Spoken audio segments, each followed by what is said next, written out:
Саламатсыздар ма? Бүгін сіздермен 6-шы сыныптың 64-ші бетіндегі жұмыс дәптерімен жұмыс жасайтын боламыз.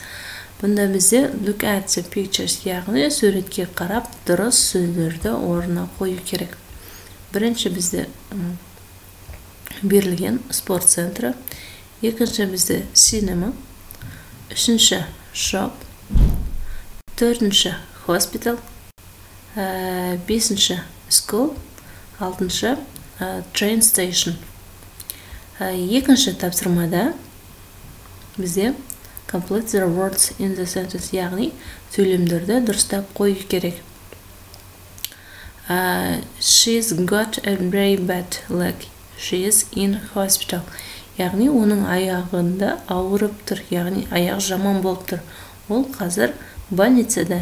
Бірінші сөйлемде my dog loves swimming. He is in the river. Яғни менің итім шомылғанды жақсы көреді.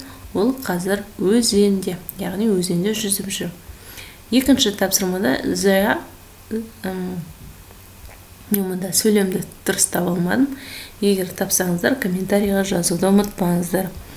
Үшінші, we haven't got any milk. Яғни бізде ешқандай сүт жоқ. Бізге we are at the supermarket, яғни бізге супермаркетке бару керек дейді. Дәл осылай келесі тапсырмаларын ары қарай орындайсыздар. Келесі, үшінші, look at the pictures, яғни сөйлемге қарап дұрыс сөйлемдерді құрастырамыз. Бұнда бізде бір there is a cafe, яғни онда бір кафе бар деп тұр. Екінші, there is a shop, яғни бұл жерде магазин бар, бір магазин бар. Екінші, there is a bus station, яғни мұнда остановка бар суретте.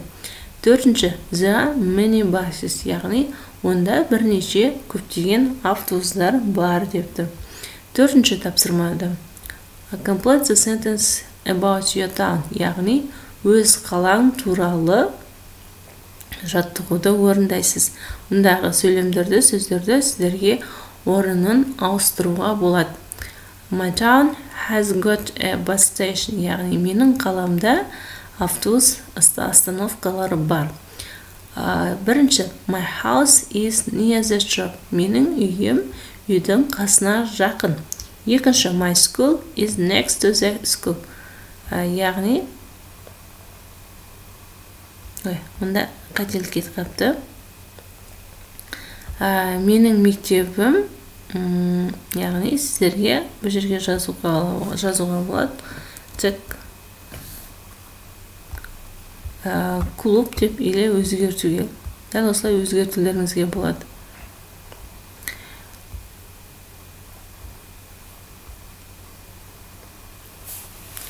Мұнда қателік кетіп қалыпты. My school is next to the shop. Немесе бірінші тапсырмада my house is near the school деп ауыстыруларыңызға болады.